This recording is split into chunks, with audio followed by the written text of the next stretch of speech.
I know they both have speedrun a lot of other games, and oh wait, I guess it's starting. No time for facts. So, as you know, we all have to go through this.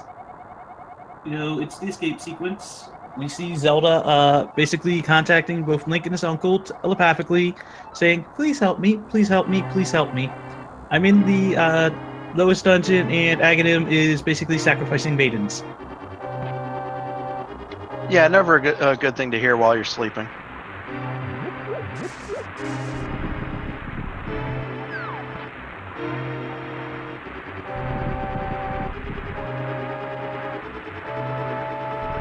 I love watching escapes because it's one of the early spots to see where optimizations are, because in theory this should be the part everyone has the most practice in, because every run's going to start here.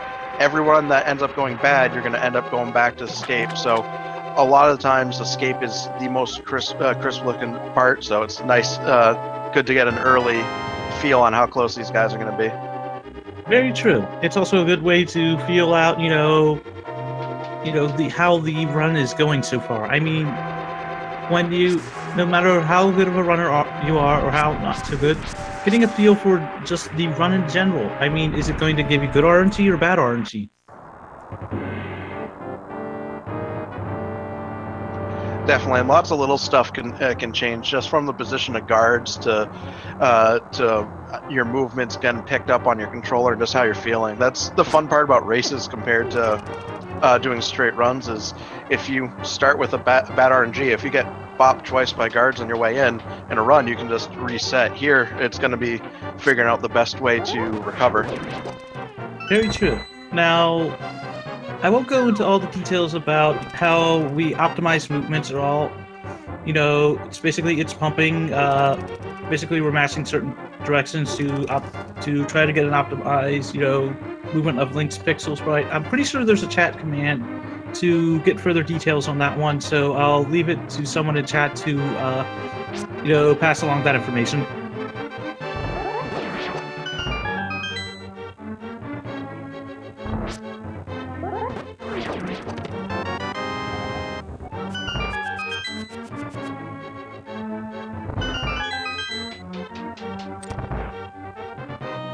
Now you will see almost every runner in every category but low percent and 100% pick up the boomerang. It is that important. Here's where I think we're going to see a difference. I think David actually goes for straight slashes, and last time I saw Nega, he used a pot. Yes, he still does use the pot. Which both of those strats are about, I think seconded to apart, so it's really just personal preference from what I've heard.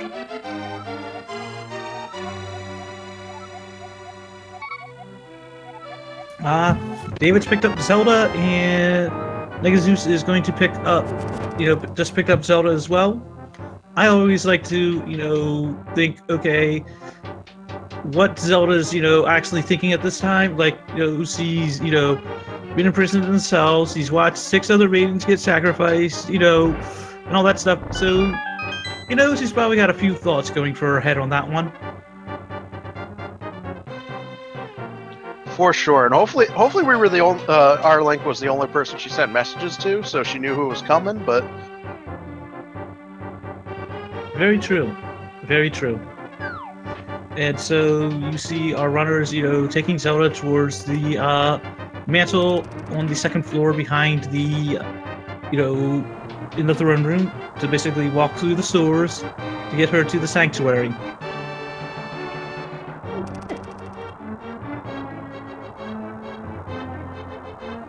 guards being a little less friendly to Nega here.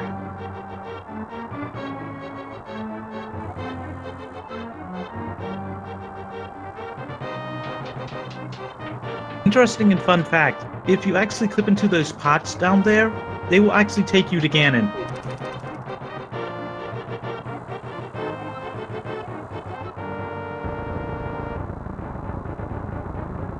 I love the logic in that in the game for that. That's pretty funny. It's mainly done for glitched categories, but since this is NMG, we can't use any of that. Ooh, a nice rope hallway for the pair of them. You know, because that one's really just annoying. David got some bad rat pathing, but did an awesome job of actually avoiding any actual damage.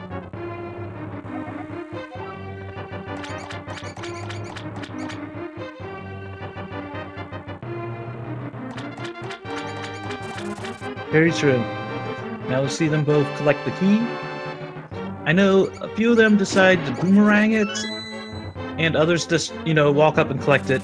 You know, there's really no time difference on that one, it's just personal preference.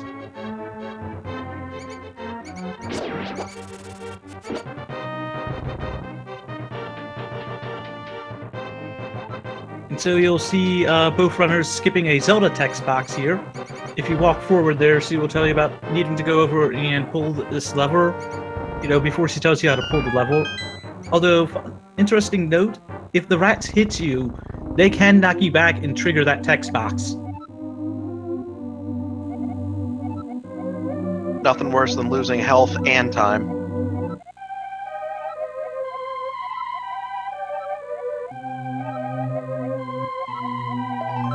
And now you'll see both runners picking up the sign card, because it's a free heal, and it's basically about, what, 2 seconds to get, and it just makes this run so good. It's the only extra heart container you will see our runners pick up in this run, except for what they get from the bosses.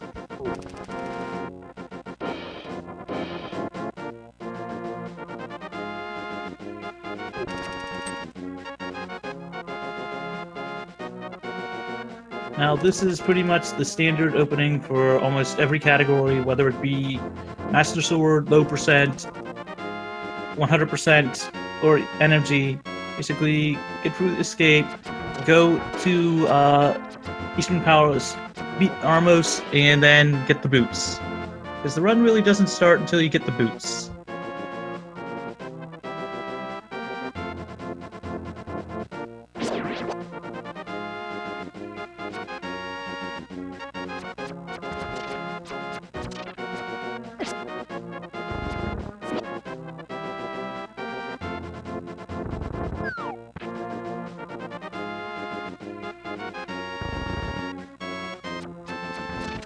I guess I will point out the fact that you will see them moving left and right on stairs going northward. That's known as stair pumping.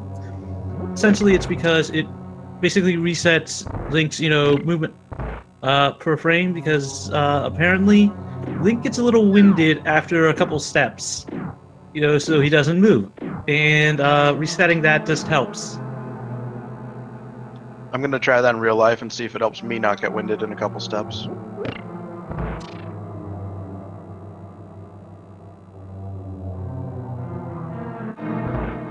And nice Stalfos room from David.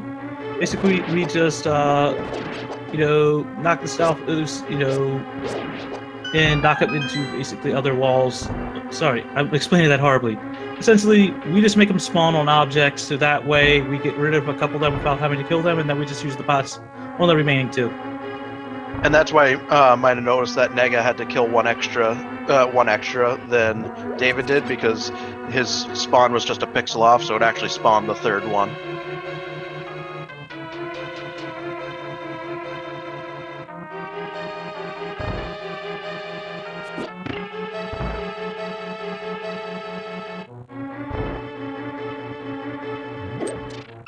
I know Eastern is also one of those things, as a viewer, it's always good to watch to see, you know, how, you know, a runner is dealing with some of the problems early on in the game. Like for David, he chose to kill the one Pokey, you know, blocking his path, versus negaZeus just chose to, you know, walk above it.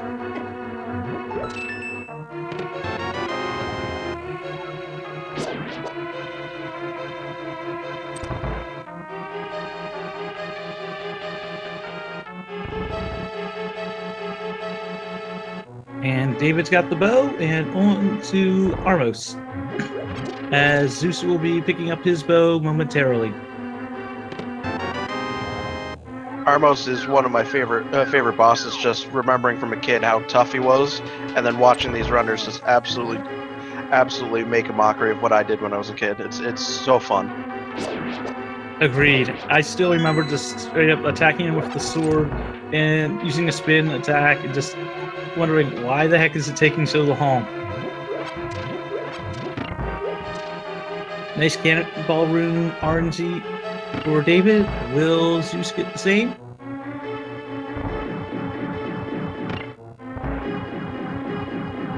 Ooh, halfway decent there too. And we're on to armors.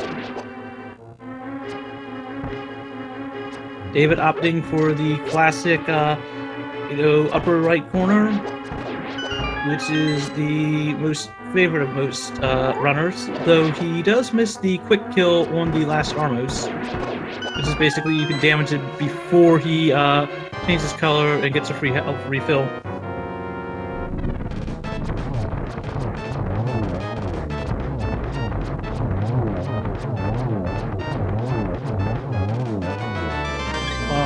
negaZeus does get the quick kill without the refill.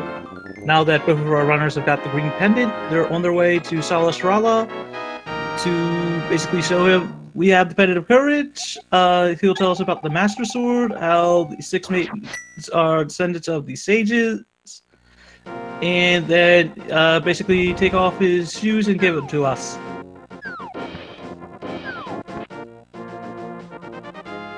This is also one of the first major differences that I remember between this run and some other runs like Master Sword. A lot of other runs, you'll save and quit here to save time, but in No Major Glitches, there's no save quits, no death warps, so we have to actually just hoof it to the next dungeon.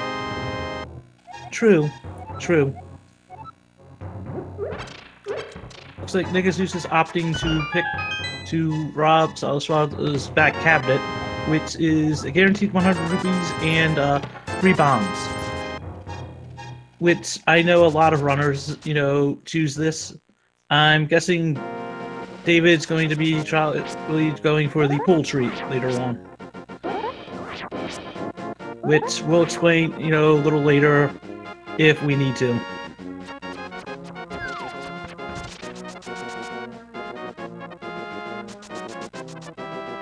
Both of them get some excellent use of spin speed.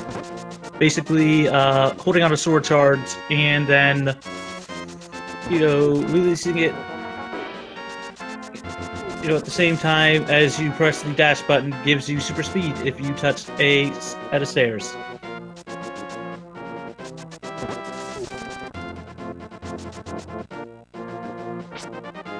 Yeah, the spin speed and hammer dashing are the main reason you're going to see everyone use the Japanese version, because they were patched out in the American version, so that's why most of us won't be able to understand any in-game text. Well, that and the fact that the text just moves so much faster on the Japanese version because they're able to condense, all the stuff into less text boxes.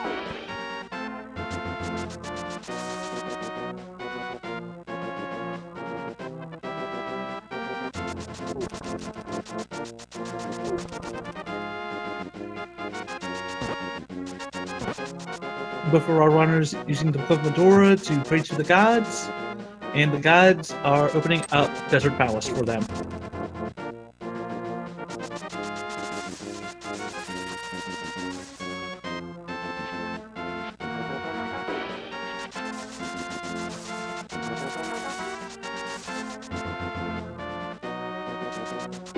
Now I do have to ask, what's your preferred strat, when collecting the key coming up? Because it just requires a bonk. Are you a fan of just bonking the torch itself, or bonking by the torch? I try to scrape the top and bonk by it.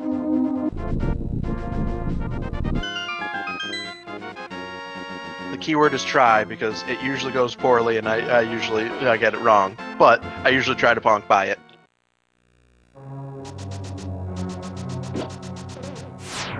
And here we have the first cannonball RNG. David getting, blocked by the 2-ball, per shot, not the worst of the 3 patterns, which is the one that shoots 1 and then, right in our way, then we have to stop and dodge. But apart from that, And he's on his way to pick up his power gloves. I guess he'll be playing with power. And superpower at that.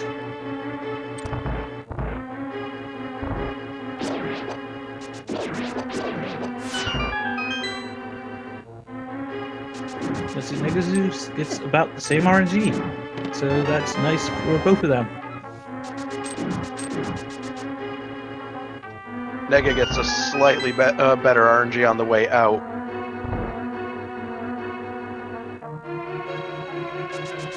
Very true. Now, do you think let's see if David will go for the... Yes, he is going for the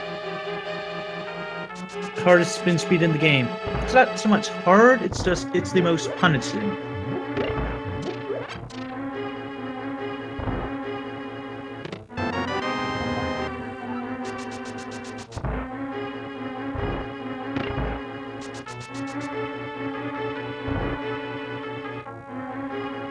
So David is on his way to Landmolus, while negaZeus is on his way to the back half of Desert himself.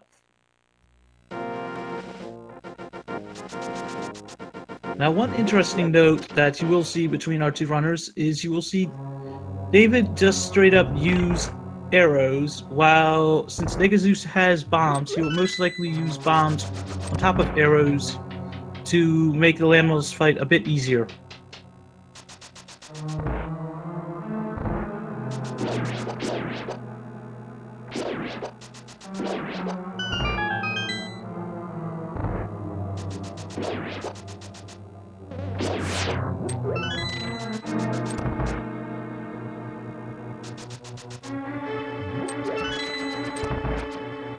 That's one Landmolus down on David's side. 2 and 3. So David is picking up, I believe it's dependent of power in this version, not wisdom. And as he's leaving, we got Nega starting. Looks like Nega is choosing not to use bombs on that one, but he is getting decent Landmole RNG.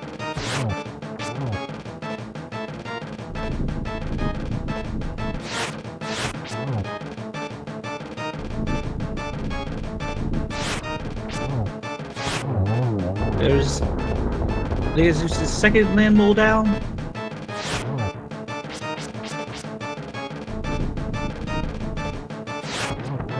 And his third. He'll be picking up his pendant of power and headed towards the fake Flipper's trick momentarily. And a beautiful fake Flipper's on David's side. Just hopefully... Nope. Not even close. That Zoro. Fake Flippers being one of the most dangerous tricks in our runs, just because if you get hit in it, there is a potential to soft lock the game.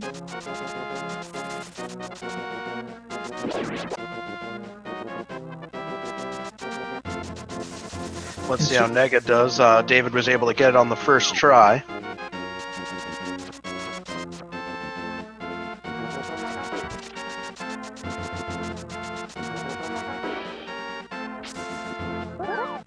And he gets himself on the very first go. Oh! I was gonna say be careful, negaZeus, but he was able to dodge that Zoro just before it came up out of that whirlpool. So scary when the whirlpool spawns on top of the whirlpool you need. Oh, and David getting rock blocked by those dead rocks.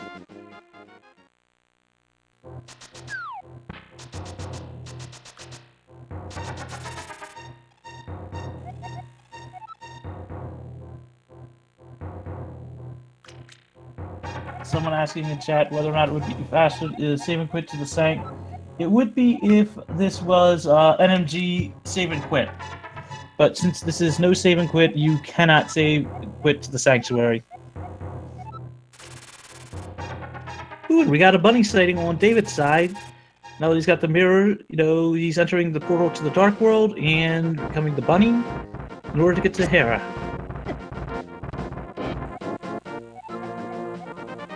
while negaZeus is taking the Lost World Man to his cave and picking up his mirror himself.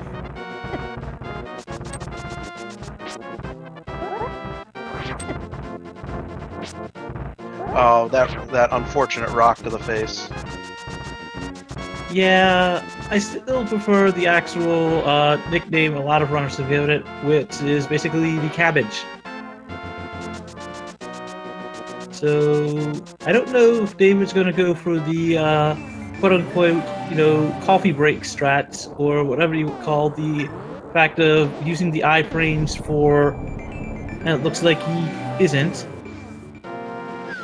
But basically, popping up the blue pegs on his screen, and basically standing on them gives you some iframes, and basically gonna stand there and not take a single point of damage. This method lets you get some aggression out anyway.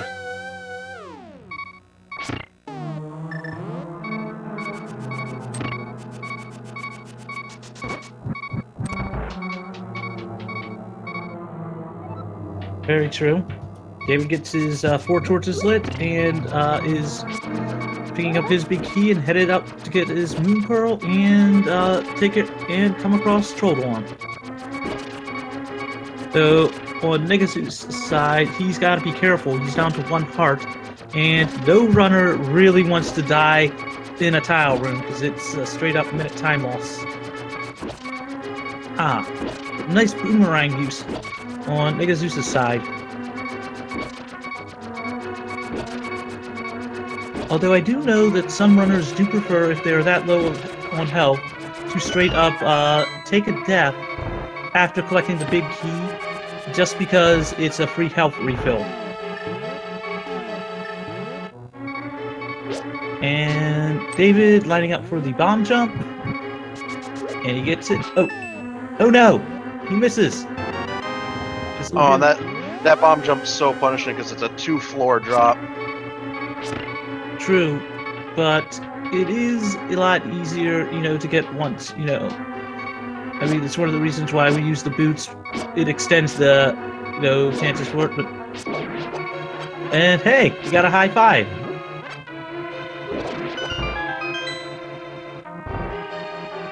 Wow, we got a continuous high 5. I know there's actually a clip of one of our racers getting a simultaneous, bomb jump. We're gonna be pretty close to that here. Yep, we are. And both runners lining up. negaZeus is the first to his pearl, and David not far behind him, about, I'd say, a second.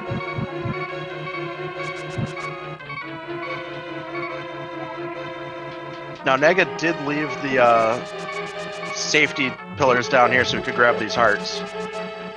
While David choosing to not respect the troll at all, and choosing to leave those pegs up. And here it is, the giant, monster troll. negaZeus having a very good job of this fight. He's on his final hit. I just hope. Okay. So close to falling in that center hole. And David takes a fall. And motor him down. negaZeus will be picking up his pendant of wisdom and off to the Master Sword. David on his second attempt for Moldor.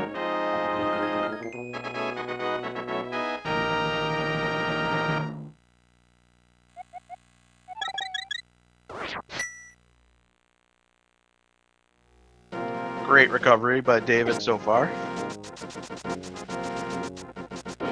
And shoulder him down on David's side.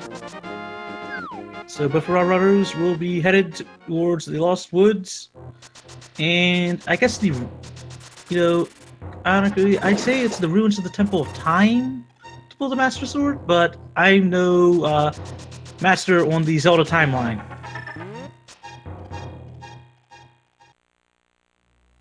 I could go grab my Hyrule Historia real quick to make sure. It's cool.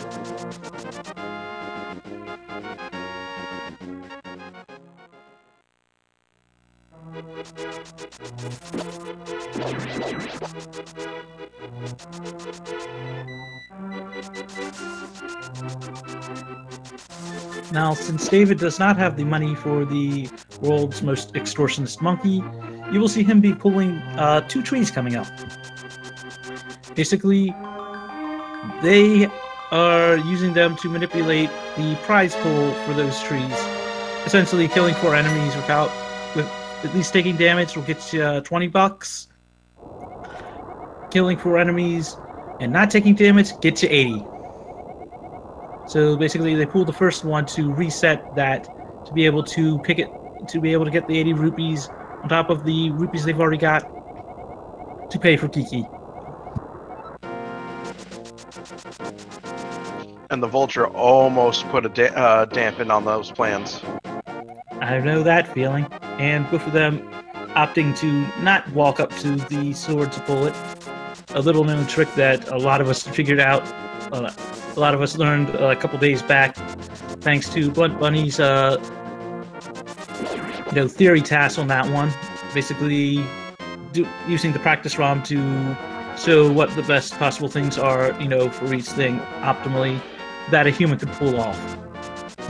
No robots.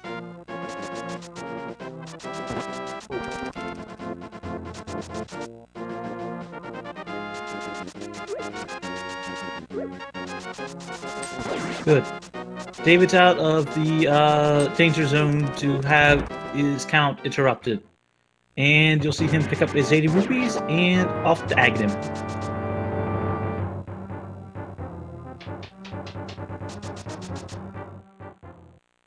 Both of our runners actually making very good time to Aghanim on that one. Yeah, while there's just a couple seconds difference here, the Aghanim's always the great equalizer. Correct. Now, I guess I'll start here because both of our runners are getting close to Aghanim, and I want to allow chat as much time as they'd like to start their guesses for the number of blue balls for each of our runners. You will also see both of our runners manipulate the guards they kill with a dash to not increase the guards' prize pool drop, so they can actually set up to get a fairy later on in Turtle Rock. As both of our runners are choosing to forego the mushroom for powder, that fairy is basically going to be one of their lifelines later on.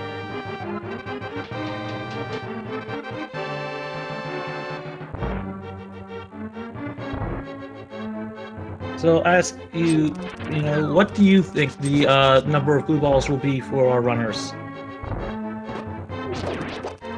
They've both had fairly good RNG so far. I'm going to go... I feel like Nega's going to get better RNG, so I'm going to say 3 for Nega and 4 for David. I'd say... I'm a fan of just maybe 2 and 3, but then again, I don't want to be the person to curse them with the whole worst of all, which is anything higher than 5. I don't want to see a 9+. I've seen it myself, but that is annoying.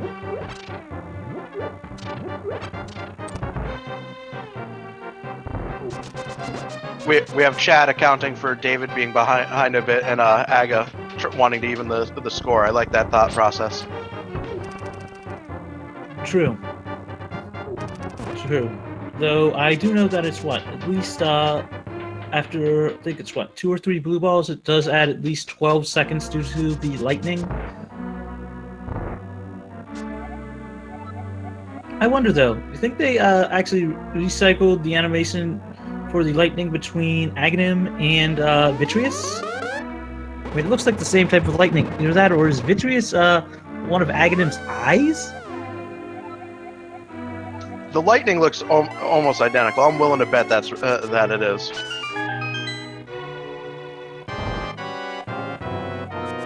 Well, here we go.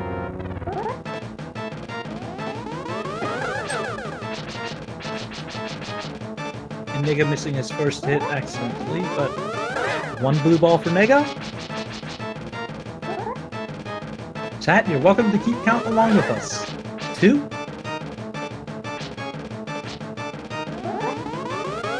3. Oh. Here's the first lightning strike on Nega's side.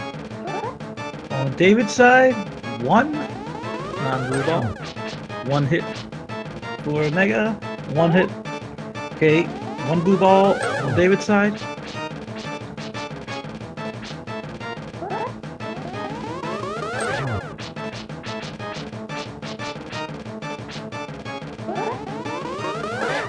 That's 4 for Nega, I think.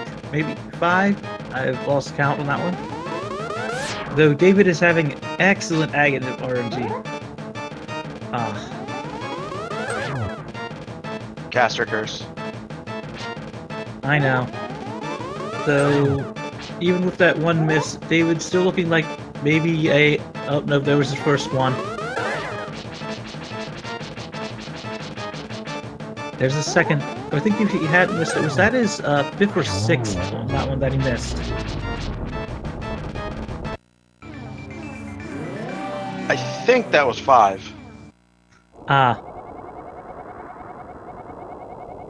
Yep. I'm 95% sure chat will correct me if I'm wrong, though.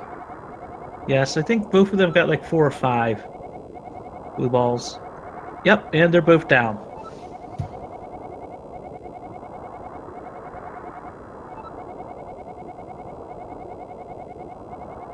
Okay, so now they're both standing on top of the pyramid, and I know most runners tend to split this, one as soon as, the Link raises his sword, as it's a great determination for, separation between the light and the dark world. As you can see the sunset in the background, yourselves are all talking to you telepathically, telling you about where the 7 maidens are and all of that. And now they're on to Pod.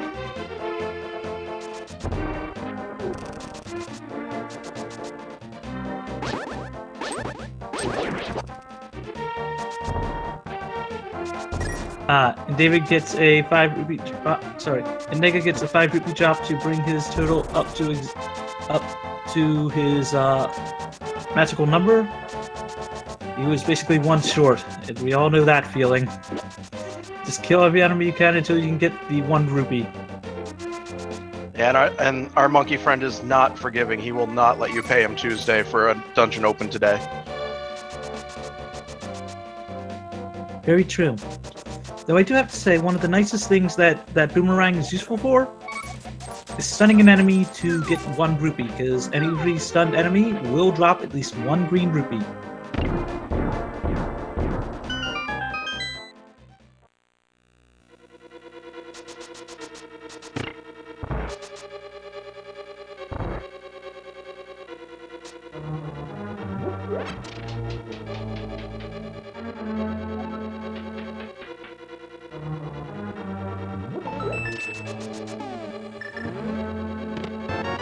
Now, Palace of Darkness is one of our first, I'd say it's really the true last test for most runners, as since Helmasaur has killed a lot of runs for everyone, for a lot of runners consider it, at least one of its final, the final check to see whether or not you have a run that, you can complete. First few being Landmolus, Moldorm, and of course Aghanim.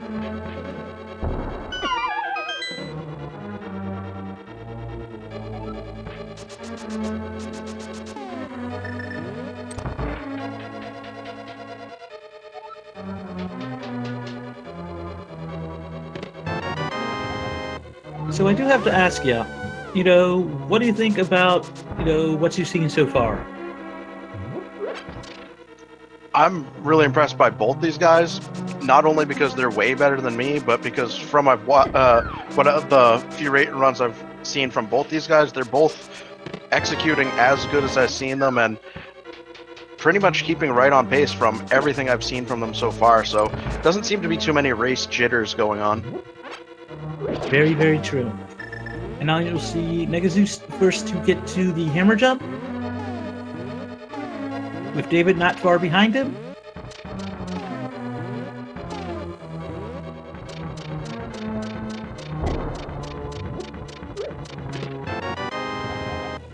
Yep, they both just got their hammer, and they're both basically simultaneously going to pick up their key and head to Helmasaur. I think it was actually David, I mentioned this to in a stream the other day. I am never not impressed by the hammer jump in this dungeon. It always looks so cool. It saves about, if I recall correctly, 45 seconds.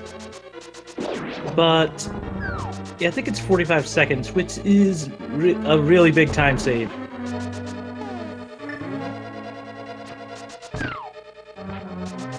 And it looks so much more stressful than it actually is, because you got the floor collapsing behind you. You got to line up perfect pixels. You got to throw 2 bombs. So it looks so much more stressful. And every time people hit it, I'm just impressed. Actually, the bomb choices is basically whether or not you want to deal with blowing up the hole after the fact, after the bomb jump, or before. But that's personal preference, I think, for most runners.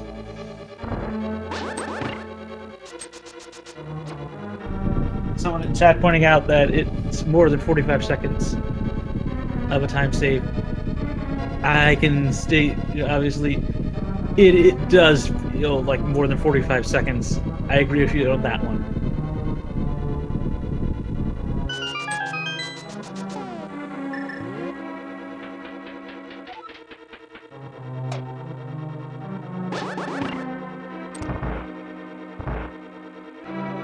Beautiful turtle room for David, and negaZeus entering his turtle room as well. Hopefully we won't see the lonely turtle.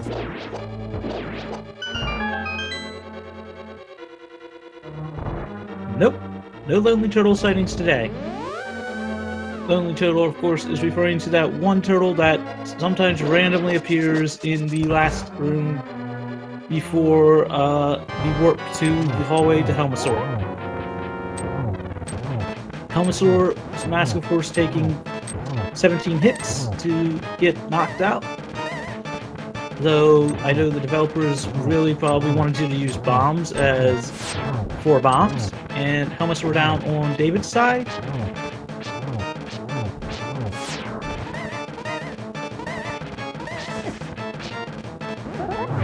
And Helmasaur down on negaZeus' side. He tried to bully both of them a bit, but they both recovered pretty well. Agreed. And now Link has collected his first crystal on each side and are going to have a chat with the first maiden.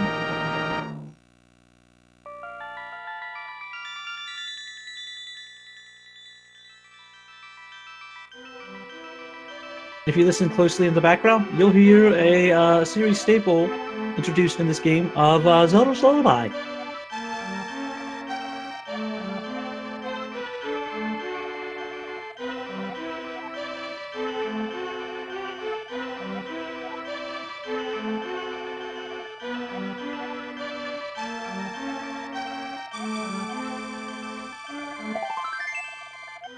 David is off to talk to the flute boy, get his shovel, and then the ocarina. As is negaZeus.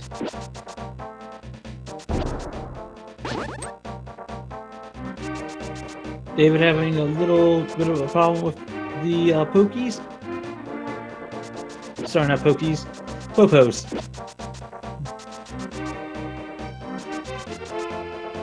I like that we're about a third of the way through this race and we're still only separated by a matter of seconds. Very, very true. Very, very true. And as you just saw on Nega's side, that's an example of a hammer dash, basically running with items. Who knew that that was actually a good idea? because that's actually something that was incorporated as a mechanic in Ocarina of Time, if I recall correctly.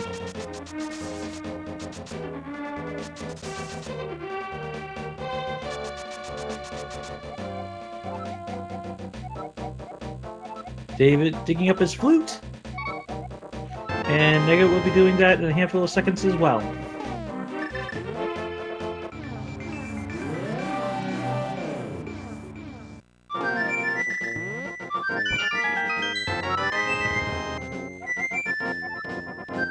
I agree with chat. This is a very exciting race. And here comes Usain Bolt, the fastest guard in all of Hyrule.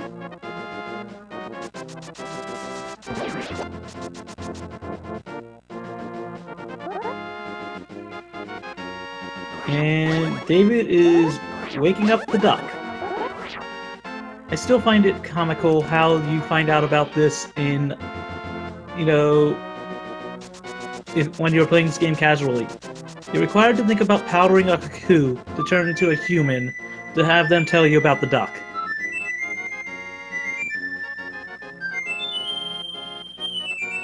You gotta love Zelda logic once in a while.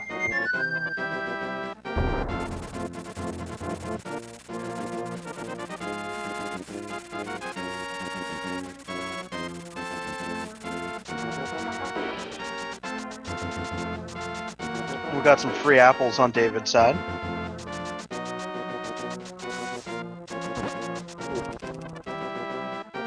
And both of our runners are just about to enter the village of Outcasts, or also known as Dark Kakariko. And they will then be entering Thieves Town and heading for the Titansmiths, along with the false maiden that apparently is blind.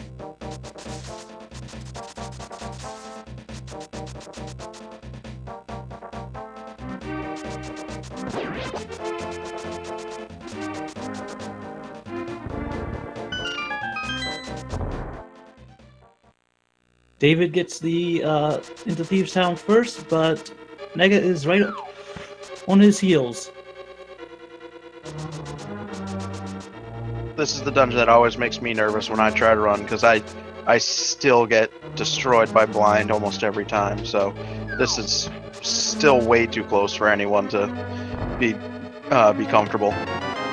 True, although the blind fight is a little scripted, and it is a little easy to learn, as no matter what type of weapon you use, it's going to take 9 hits, which is a benefit.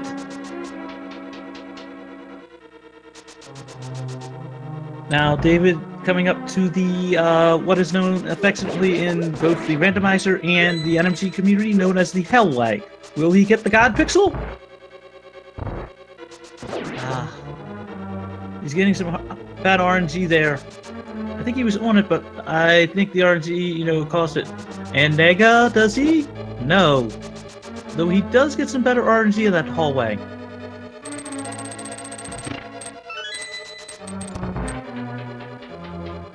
Sorry, chat. No God Pixel sightings today.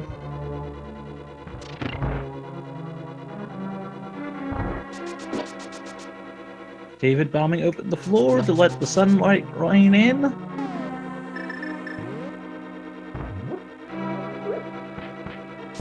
Nega's doing that as well, and they're off to pick up the False Maiden and their Titansmiths.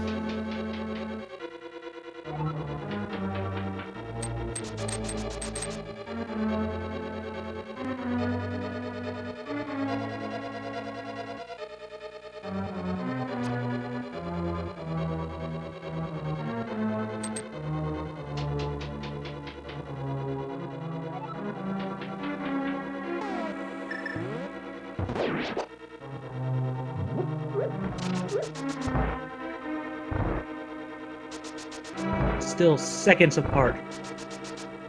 This is one for the ages, folks. One for the ages.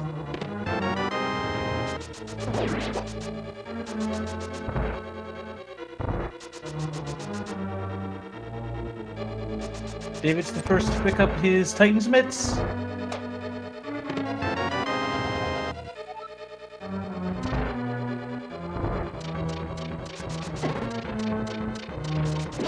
Nega takes a zap.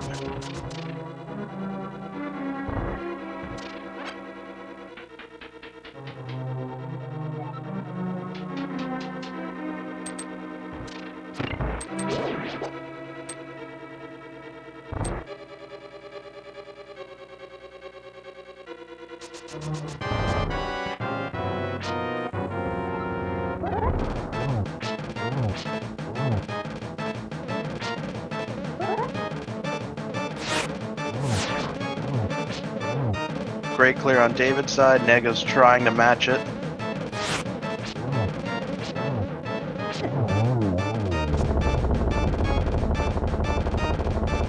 And blinds down for both of them.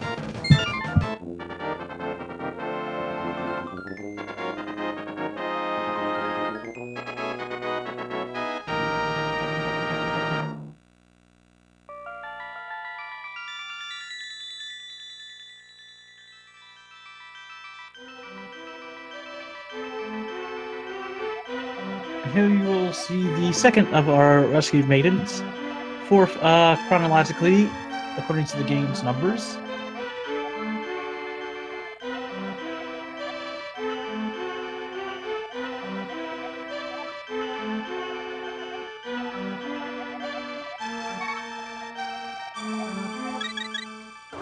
Answer someone in chat about whether or not David took a death in Hera. He did not. He just fell with the bomb jump. And now you'll see both of our runners picking up 300 rupees.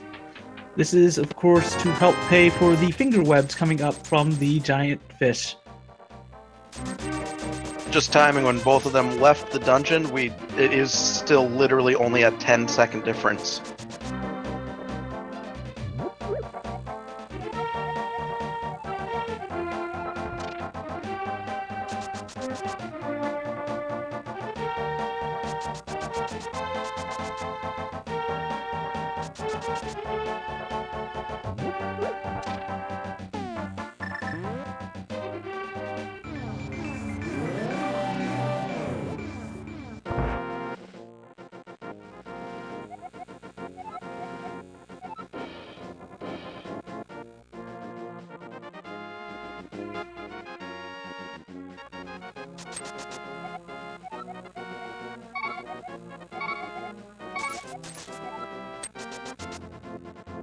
So both our runners finishing up the series of warps and payments needed to upgrade their Master Sword to the Tempered Sword.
As you see before our runners making their way into Skull Woods, and at the same, again, same room. Same room, same time, though negaZeus having a bit of a problem with those Gibdos. Yeah, they played a lot nicer for David than they did Nega.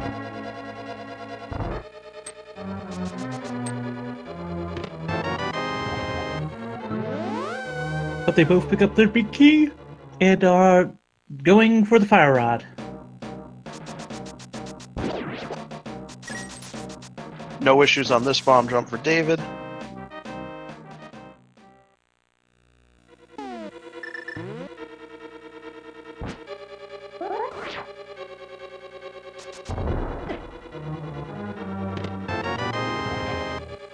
And the same thing for Nega.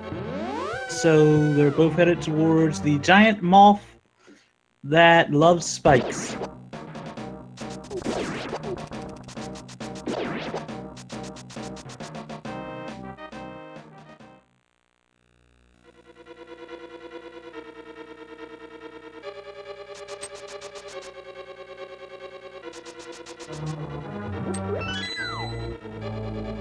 So I do have to wonder on this one, and maybe I'd like your thoughts on this as well. What would you think, if you had to at least, got horrible here, but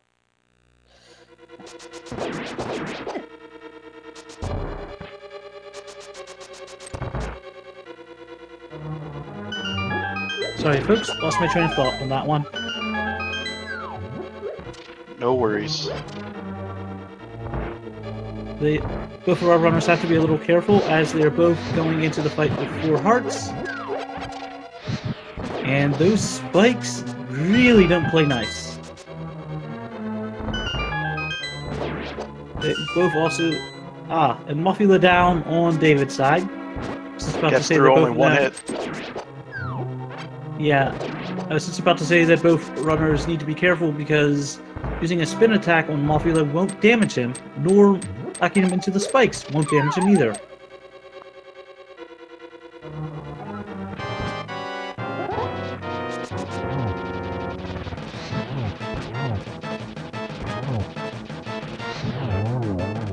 Very beautiful. Clean. Go ahead.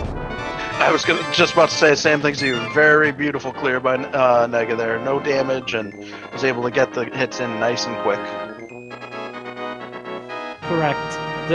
Again, if you are enjoying this excellent race, please make sure to follow our runners, OhHeyItsDavid and negaZeus on Twitch. I'm sure someone can leave the command in chat for you all.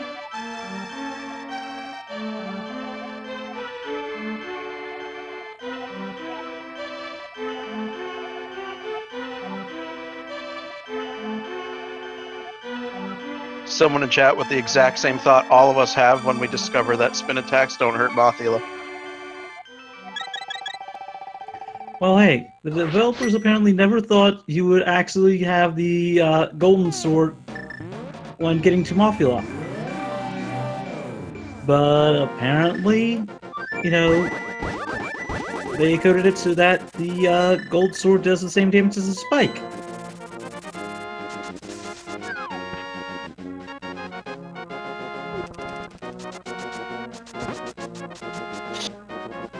And both of our runners taking advantage of that excellent portal to the Dark World from Hyrule Castle, as apparently the gates now lead you there.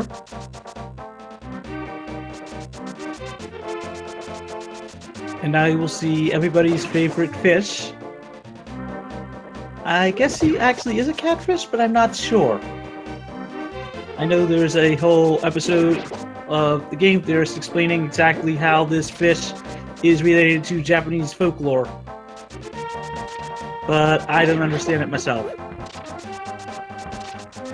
Yeah, he explains it way better than I ever could. I'm gonna stick with catfish.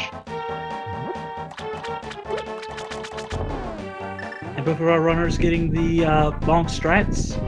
That's normally used to set up a quick warp. Basically,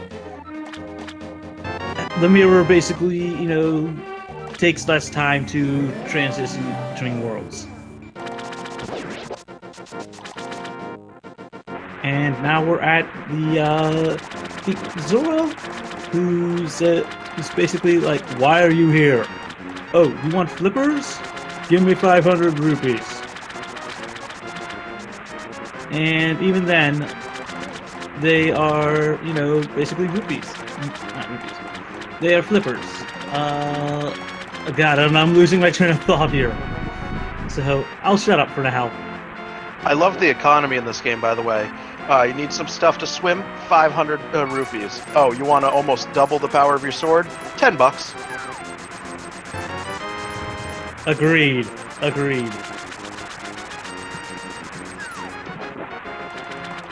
Having a little bit of trouble getting into that warp.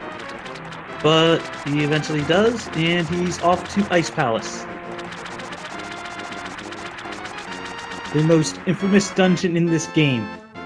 So infamous that even the developers had to actually nerf it for everybody in the GBA version.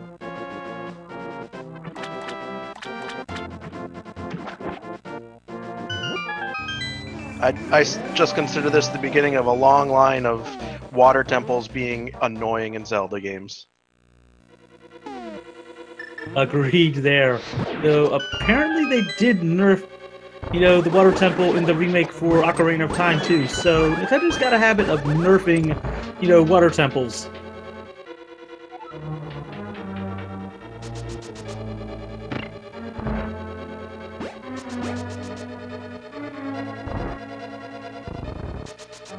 In chat asking why they made the change to the GBA version. I think it's because people actually complained or just never really could figure out what exactly they're supposed to do in it. But I'm not 100% sure on that one. I might ask MChan on that one since he does run the GBA version on that.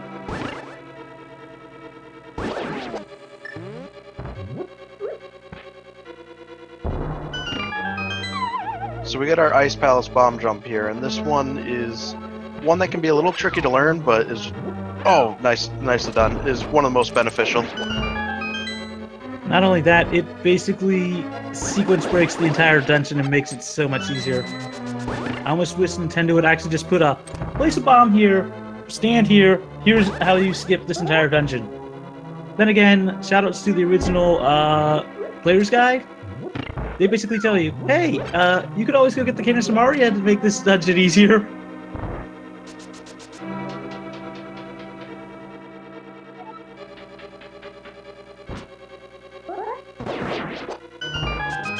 Beautiful Pengator room for Nega.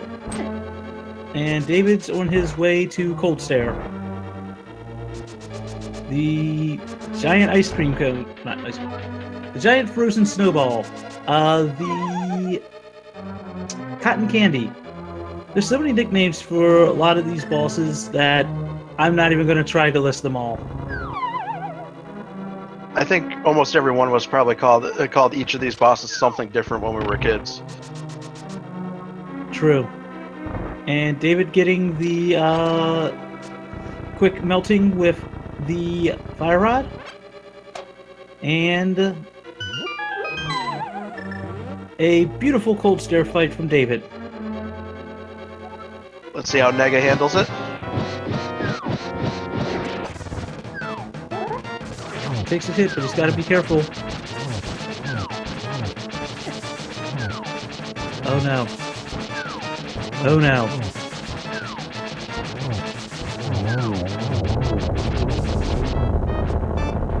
Well recovered. Yes. Very well recovered. I was worried for him for a minute, as a death at Cold Stare is argued as the worst death in the game.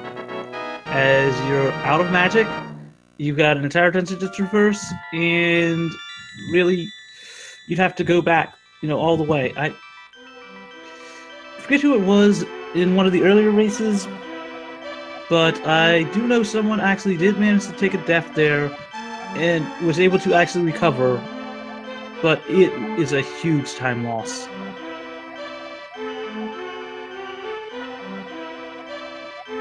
Yeah, that's 100% right, because that is one of the longest dungeons to go through, even if you've already done everything in it. And then, like you said, you also have to recover all your magic along the way to be able to quickly crack through the ice. And I agree with Artisan in chat. We're glad. I think we're all glad that there's no ice on that floor. Though it is raining ice on that one. I just always wonder. I'm just glad it doesn't stick to it.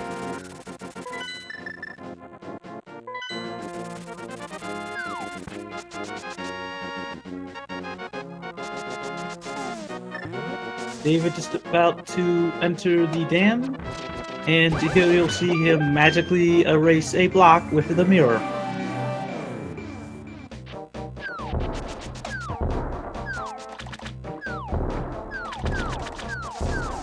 another one of those small features of the Japanese version that you don't know about until you start looking into speed strats. Very true. Though I'd have to double check as to whether or not the torch glitch, which we shall hopefully talk about later on, is in the US version or not. I've heard it is, but I have never confirmed that myself.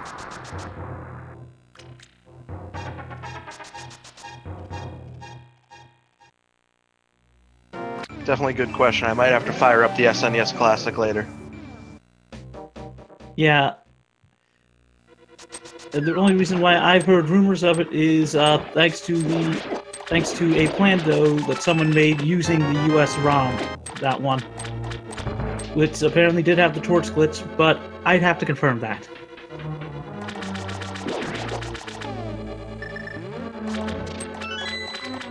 Someone in chat saying yes, it is.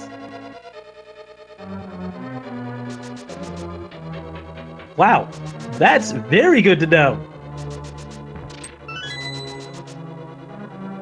Good old chat. What would we do without them? I don't know. Maybe Founder aimlessly as we were trying to remember everything that's going on.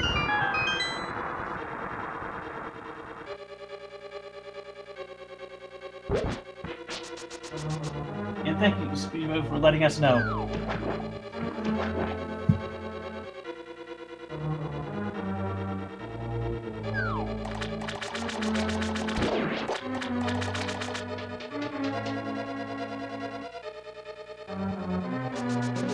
So both of our runners on their way to pick up the hook shot. I still have to love the actual English text that the translators put in for that. It's basically, it goes boing, boing, boing. And they put the boings in all caps. They must really love the boing sound.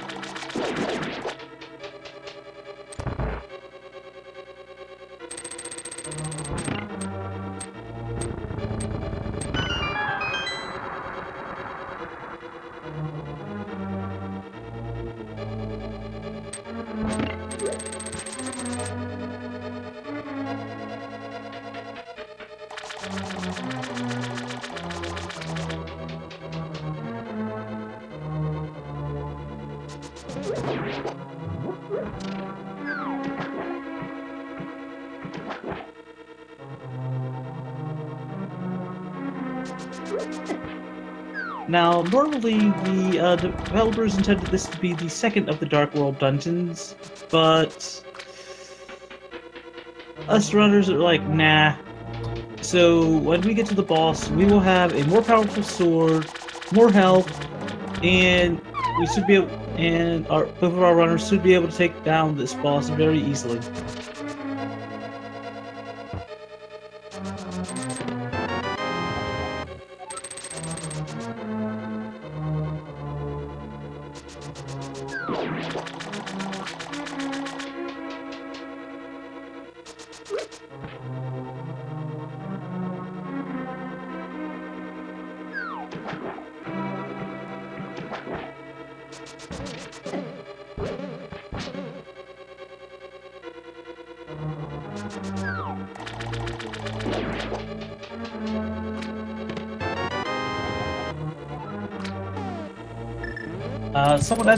Someone in chat asking what feat these runners see in the tournament is. I know I'm personally not sure. You happen to know, partner?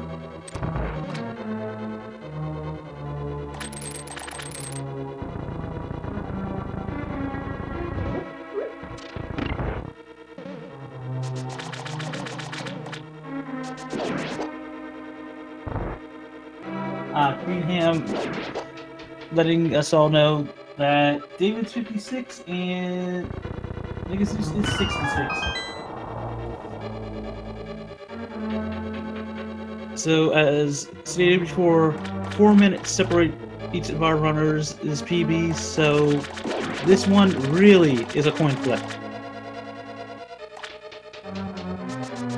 Specifically, OhHeyItsDavid is at a 130 and Neg is at a 134.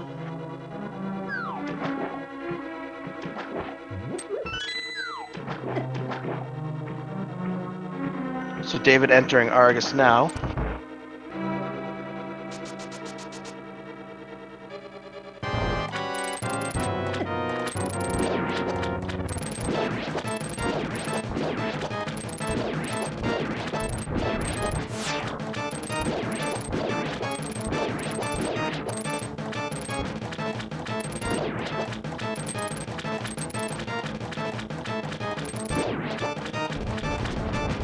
I always hate, when you just barely miss the end of a cycle in Argus, because it still makes you have to wait for the entire animation of him trying to release his puffs and nothing being there.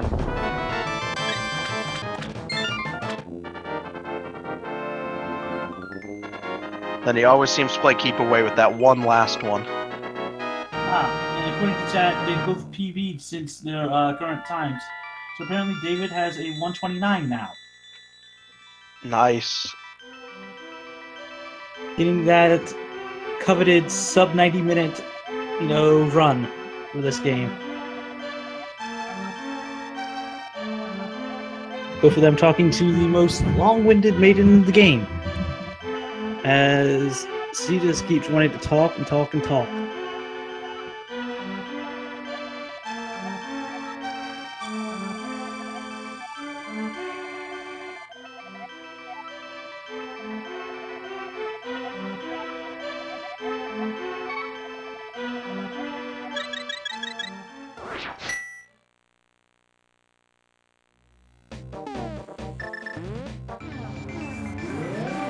Both of them are going to be collecting ether. First attempt at getting the hook speed misses, but the second attempt is good. And looks like Nega's opting to go collect the ice rod first, before getting his ether.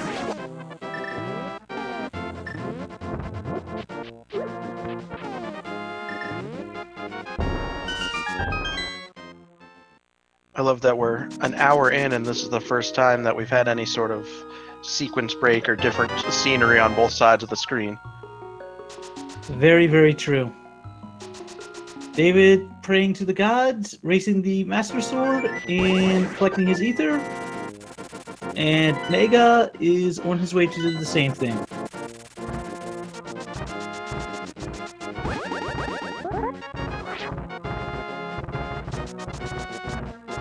Nega trying for spin speed and not getting it, but either way, both flute and spin speed do the same thing.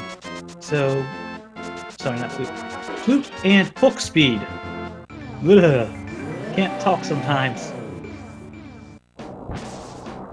David picking up his ice rod, and they'll both be on their way to Misery Mire after this.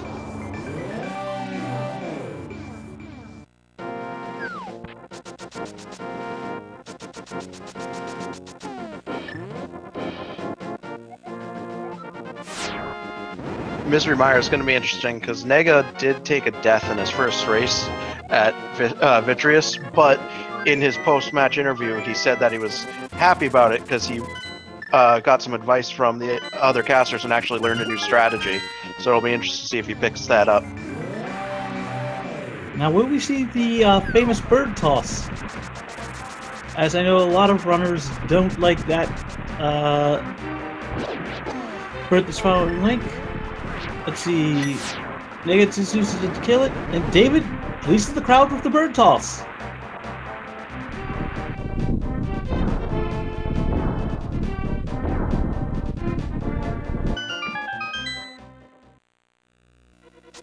David having a little trouble lining up the bonk.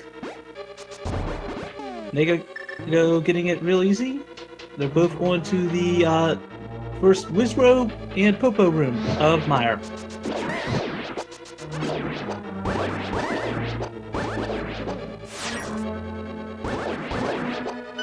Nice clean 2-cycle from the pair of them.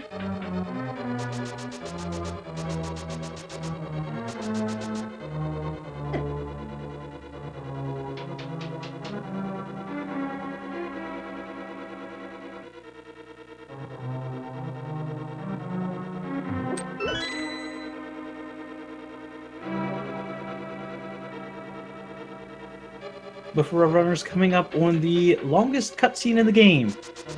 Or at least what feels like the longest cutscene in the game to everybody.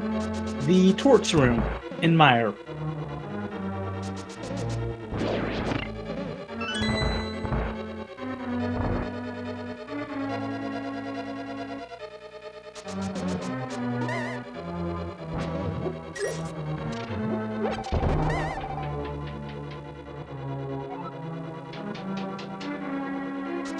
Both of them are basically in the same room, setting up the torches. David's partway through his longest cutscene, and Nega is just getting his started. So they will be collecting the Cane of Samaria in less than a minute or two. Cane of Samaria being one of the most interesting tools in Link's arsenal for this game, as it allows you to make blocks and platforms, and punt it like a ball.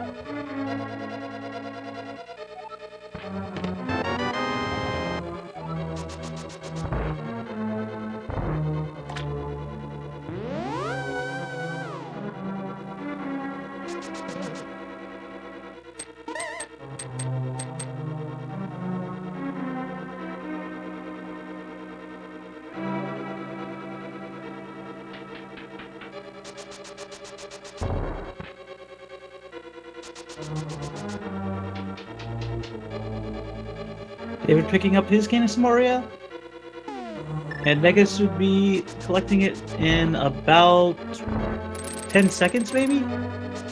If that.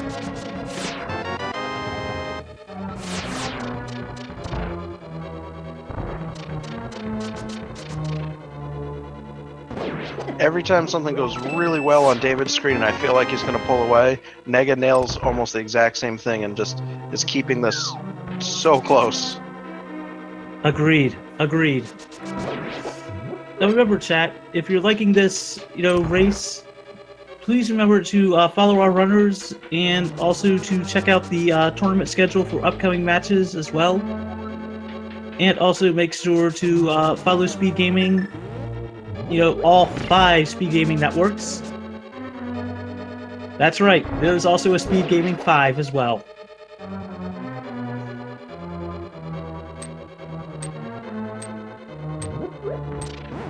We're working our way up to Speed Gaming 8, the Ocho.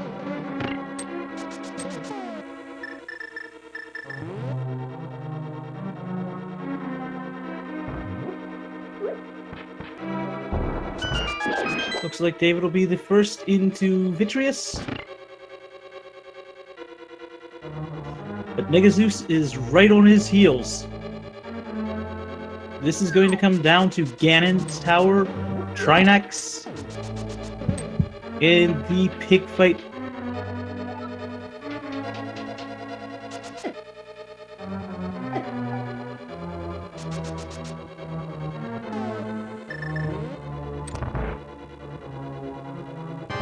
David having a little trouble with those eyes.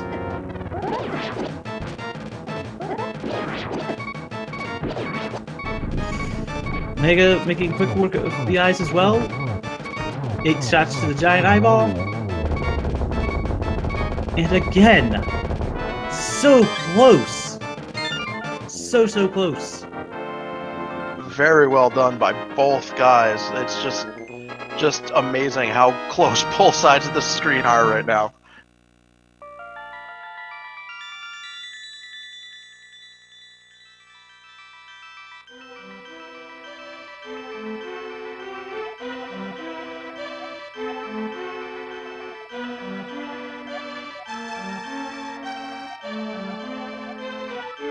Some in the chat stating that apparently there is a SG8.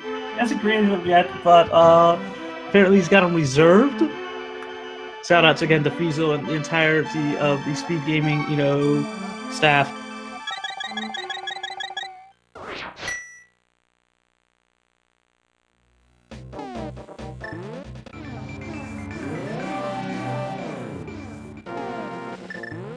Thank you, Steven, for timing that. I actually missed one of the timings. We're down to a 7-second separation.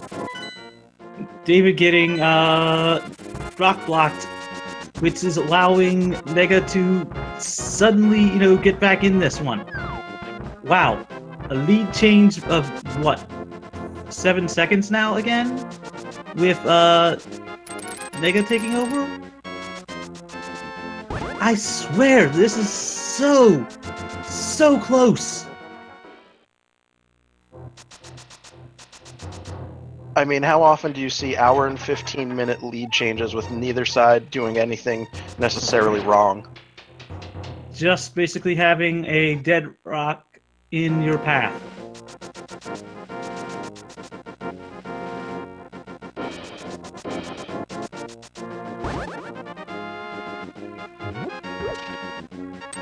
Good looking out. Oh, Bucky, I forgot that Zeus is on PB pace right now. Someone find some wood so we can knock on it so we don't so there's no curse. Oh wait, I've got some in front of me. I don't want to ruin it for him. I just banged on my desk and I think my wife thinks I'm crazy.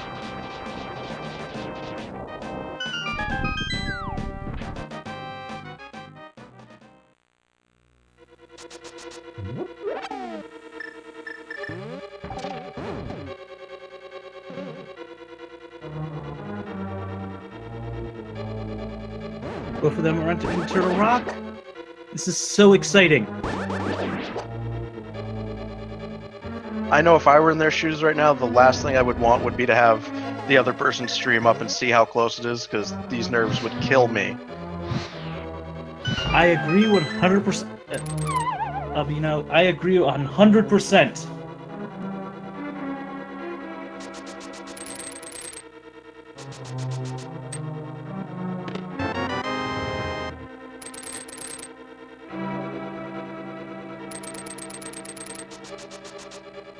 Nice use of the hooks on iframes for negaZeus, and nice use of just the damage boost for David.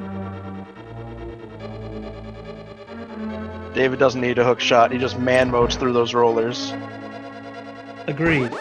And you'll notice that both of our runners will be getting a fairy drop sometime in here. That's the main reason why they set up the dash on those blue guards way back at Aga Tower. In the less than half an hour into the game. It's for this dungeon in particular, so they can actually get a guaranteed fairy drop. Unluckily for Nega, or luckily depending on how you look at it, his fairy drop came when he was already almost full health, so not full use out of it, but that also means he's not missing any health, so...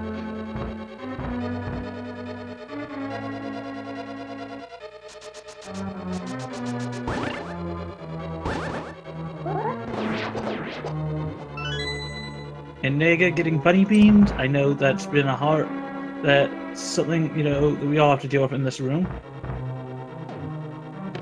David as well. You will see our first instance in this run, at least, of those giant eyes that fire lasers.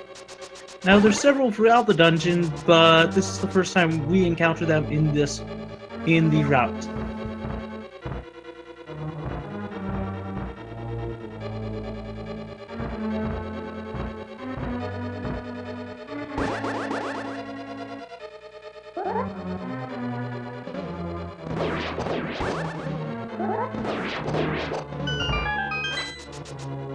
Nega having a little bit of hassle with those pokies, and there's David's fairy drop.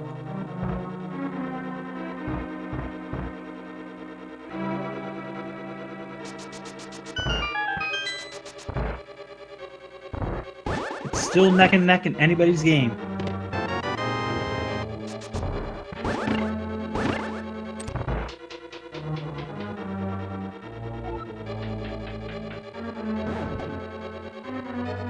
They're both one room apart from each other.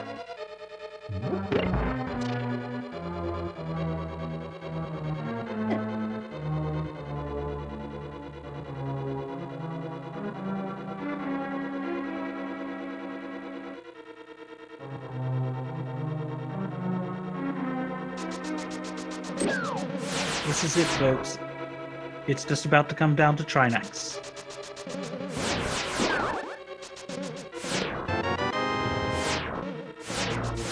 Nice laser skip for Nega, while David is just about to get his key towards Edited Trinex, and beautiful laser skip for him.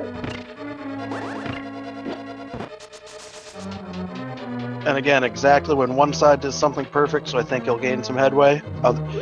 David matches it and keeps it neck and neck. And showing off the King Dash strats.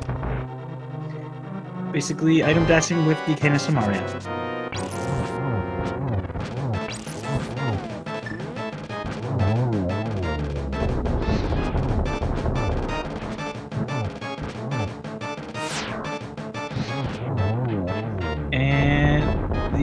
Ice and Fire heads are gone off of Trinex. Before our runners opting for the backdoor strats, if I recall, is what they're nicknamed. And Trinex is down on Nega's side, and David will be joining him 5 seconds maybe?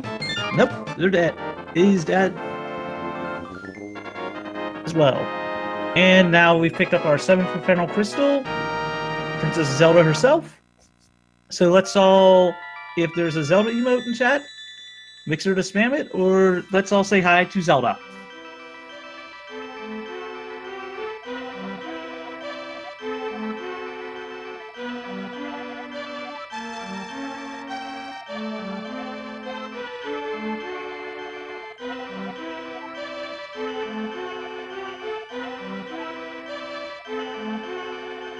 So Mage, as we finish up talking to Zelda here, how about at the beginning of this race if I told you we'd be 5 seconds apart going into Ganon's tower? I wouldn't have believed you. I would not have believed you at all. I would have believed that it would have been close, but more like 20 seconds to half a minute, you know, at the longest. But 5 seconds! Wow, this has got to be the closest race of the tournament so far. I am ecstatic to be able to be sitting here and commentating this race.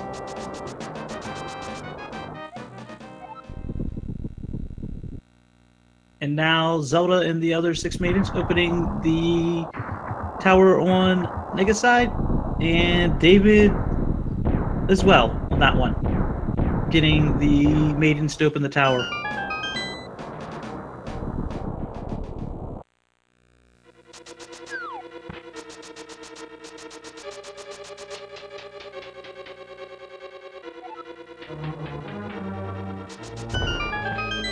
Nega opting to to collect the torch key.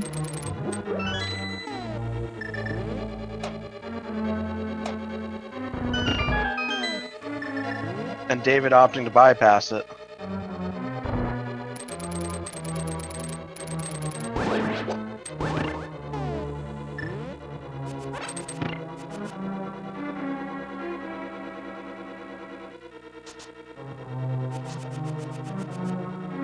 It's neck and neck, folks. They're in the same room.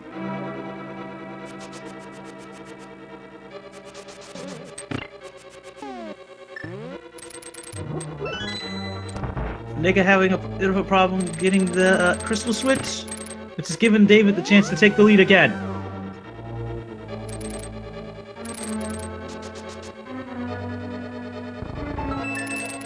My God, this race! It just keeps giving and giving! Again, if you're not a fan of NMG after watching something like this, you should be. And if you're not following our runners, you know, already, you should be as well. So they're giving it all to you. Zeus takes the lead back because David unfortunately missed that bonk skip. I think it's down to what, a second? Maybe 2?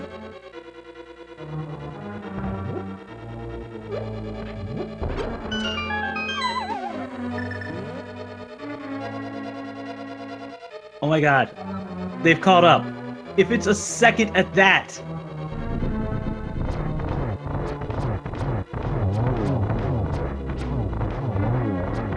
This is it, folks. It's going to come down to Ganon and Aghanim.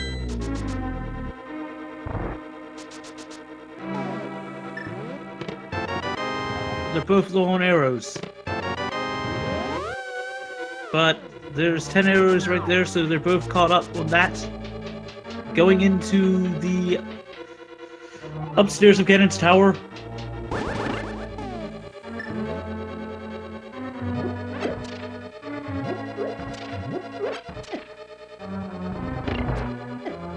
Oh my god, someone clip that! Someone clip that stink! Please, someone clip this!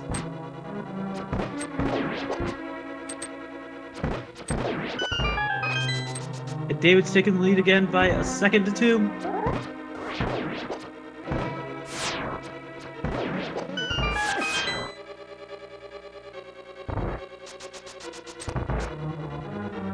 And David getting through the spikes here. He's just about to enter Ganon Ball Z.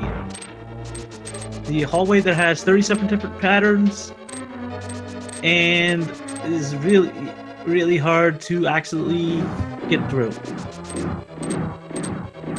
I'll tell you, as a kid, I always wondered how to get to that little platform on the other side. Turns out, you need to bonk. So that is a developer-intended strat.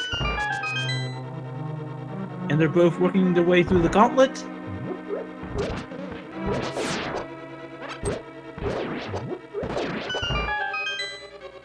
Nice gauntlet room 2 for Nega. David on his 4th gauntlet room.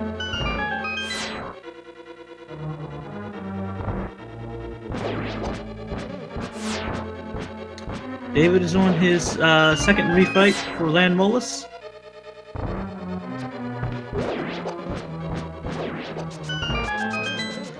Land Molus down on David's side, while Nega is just entering it.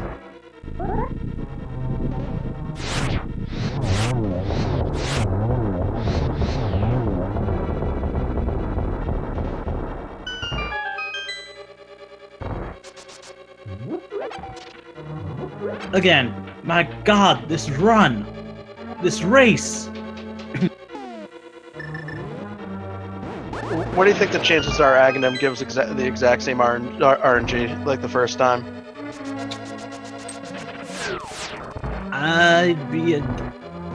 Even I wouldn't take that bet, and I'm a gambling man by nature.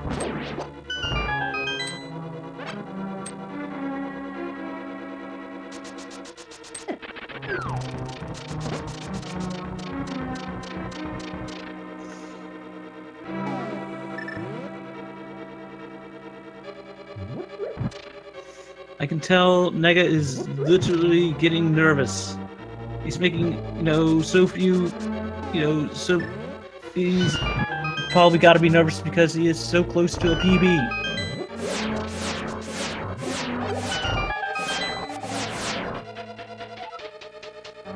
David being the first to enter Troll Worm 2. But he misses the dash on it. There he goes. He's off to Aghanim 2. Yeah, excellent recovery after missing the first dash.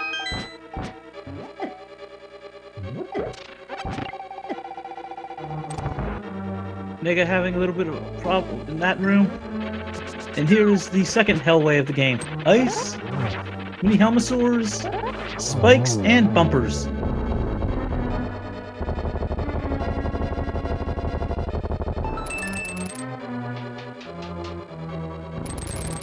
We got Aga 2 going on David's side. Nice double.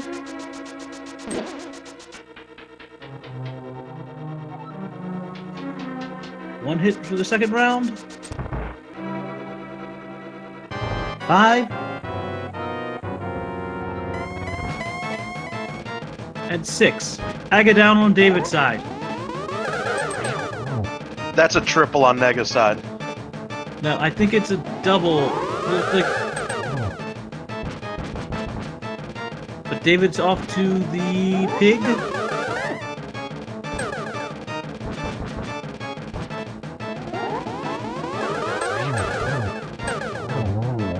And I guess you were right, it was a triple. And Nega's off to the pig as well. David just entering his Ganon fight. while Nega is waiting for the swag duck. So we've got 10 seconds difference, and we got Ganon started.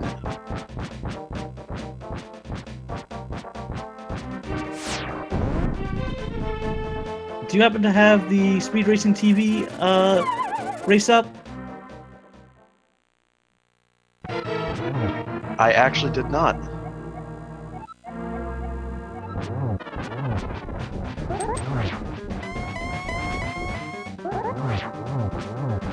And Nega getting lucky with having the Ganon facing you strats on that one. David entering, just about to enter phase 4. Now a runner of his caliber is almost 100% going to get the torch glitch, and he does. Now the torch glitch here is essentially if we light the left torch just before— Oh no! Nega takes a death at Ganon!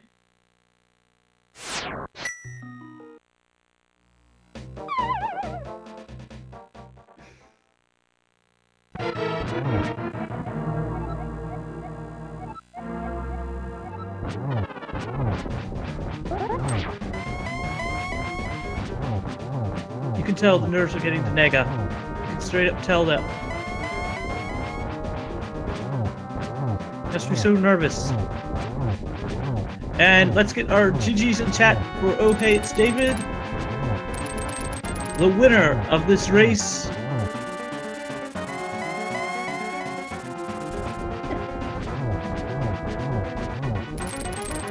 With, I don't have the Speed Racing TV chat up, so I'm just gonna go by his timer with a 1:44. And I'll go to 1:31, probably 50, but I'm not sure. Yeah, we'll go with an unofficial 1:31.44.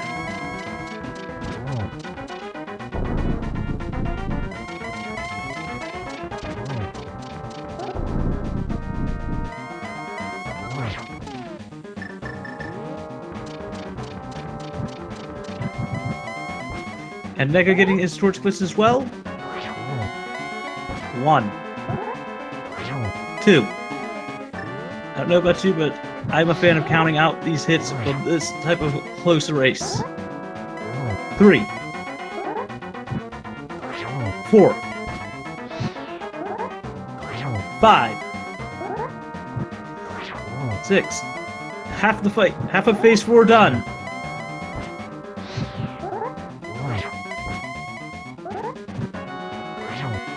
That's 9.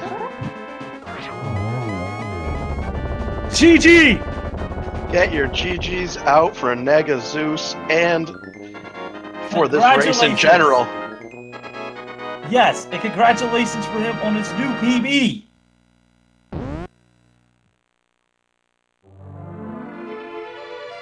My god, this race!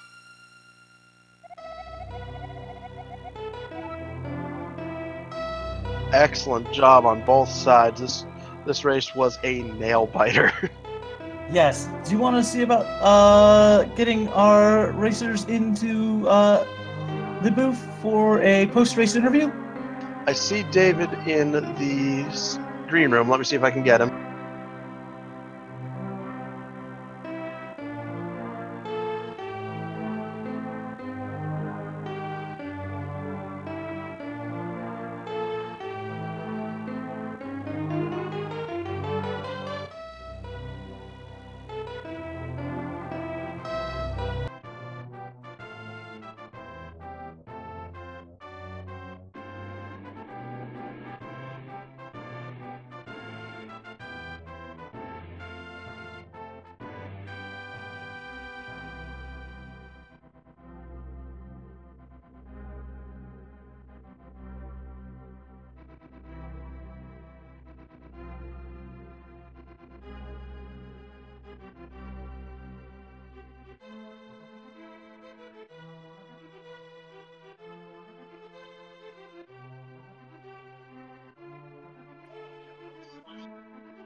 And we're joined now by our runners, negaZeus and OhHeyItsDavid. First of all, I have to say, you two need to sit down and watch this VOD together. Oh, I was watching the race the entire time. Yeah, dude. Such a close race. Congrats, man. Thank you. Oh my god. We were so close the entire time. I was like, my hands were shaking the entire time. I know. Oh, man. I saw you. I saw I had you at Turtle Rock, and then my Ganon Tower is just so slow. I saw you got ahead of me by probably like 20 seconds or something. But man, that was close. I golded both my Ganon Tower and my Ganon fight. Oh, Congrats nice. on that one. Actually, I golded my Ganon Tower too, and it still wasn't enough. But you did PB. Yes. Take solace in that fact. Awesome. Yeah, I've been due for a PB, so I'm so glad the way that run went. Chat was stressful. loving this race. It was loving it. Well, I'm so glad we were able to put on a good show. Yeah, that was fun. Oh, that was a great show. I literally every single time I thought one of you was going to pull ahead, the other one clutched and matched exactly with them. So, so David, you fell on Hera, I'm guessing? I didn't see. I fell on the bomb jump, and then I fell on Moldorm. Oh, jeez. Yeah, because I was pretty far behind. That's when you caught up. Yeah, that's when you caught up. And it basically was, what, I think at most 10 seconds apart from each other, give or take. It was never a minute apart from there. That's all. Hey, man, that was a great race. Such a good race. I think that's the closest race so far, out of everything so far. It's the closest one. It's the closest one I've seen for sure. Yeah. Awesome. I 100% agree. I mean, we were hyping up the fact of you two basically within 4 minutes of like your PBs on that one. We could tell this was going to be a close race. We could tell it was probably going to be a close race, but we never expected it to be this close. Yeah, neither did I. Did you see me get held up by a dead rock? No, but I saw that you fell behind because I looked back and then all of a sudden I was like, uh-oh, he got stuck in Waffle House probably. I got like hit by a dead rock twice going up Death Mountain. Oh man. It literally was the exact moment of the lead change. He was ahead by 9 seconds, and then going into Turtle Rock, you Nega, you took the lead by about 5. Oh man, that's crazy. Oh, well, I'm just happy my Turtle Rock was clean because Turtle Rock is so scary. I got through the chain chomp room just fine. All that was very clean. I was like 5 healths going through Turtle Rock the entire time. That's the worst. I hate going through Turtle Rock with low health. I didn't know where my fairy was going to show up because he didn't show up in the first Poke, and I was like scared going through the chain chomp room. Actually, I was worried I was gonna get the fairy early because I messed up my sword beams and the tower, Aga Tower. But I was lucky. It's been a pleasure to watch you two race on this one. And as I said, so far, this has to be the match of the tournament. I know I'm not going to call it now on that one, but so far, for this initial week, this is the match of the week. If anybody has not yet, followed either our runners or followed Speed Gaming's 1 to 5 to catch up with this tournament, I encourage you all to please do so. And let your friends know to come and watch this match to see how excellent, these two runners are, their level of skill when it came to this race.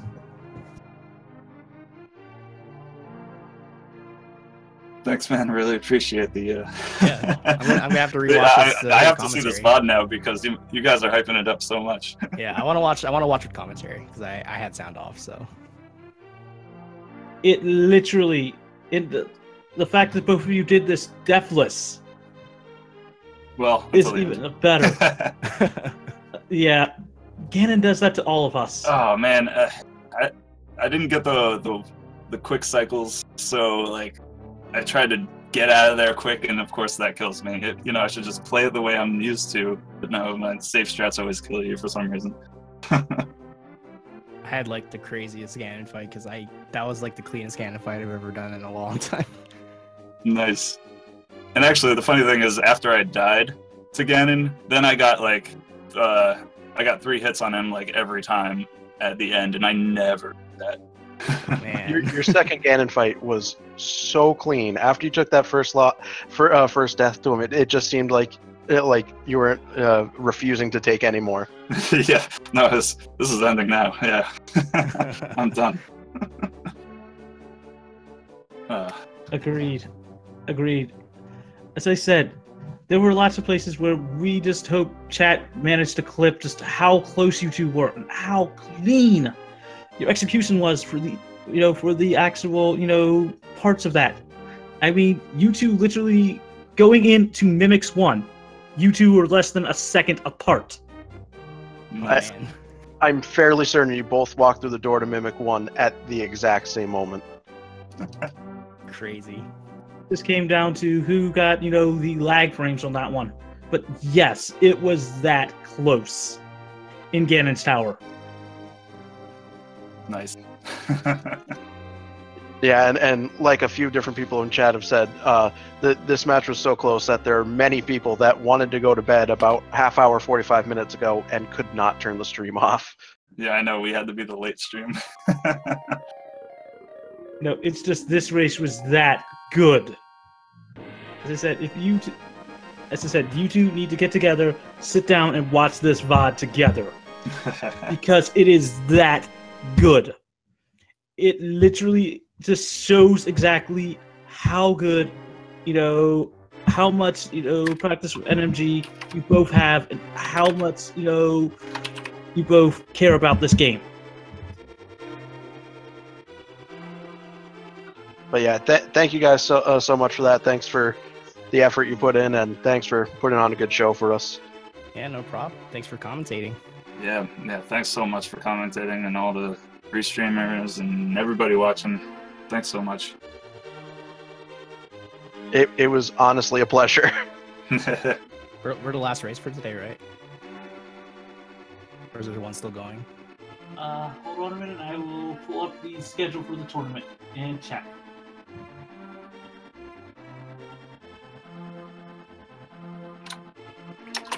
While we're doing that, either one of you have anything else you want to say to everyone still around watching? Hope you guys enjoyed the race. Definitely was really fun and really close, so I'm excited to rewatch it. And big ups to Nega here for keeping it close. I mean, I was scared going into this, honestly. Yeah, me too. Every race is nerve-wracking. No matter how many you do, it just never changes. But seriously, thank you to everyone. I'm just glad this was a great race, and I cannot wait to watch it. I don't know if I'm going to be able to go to bed. I should be, but that might not happen. Agreed. Anyway, our next race for the NMG tournament is tomorrow at 1:30 p.m. and it's Vasquez versus, I have no clue how to pronounce his name. I'll just call him DK. Oh, okay. And that's at 1:30 p.m. And then the next race is at 4 p.m. That's looking forward And to this. that's Chex Human versus DK again. So apparently he's choosing to do two back-to-back races. That should be interesting to watch.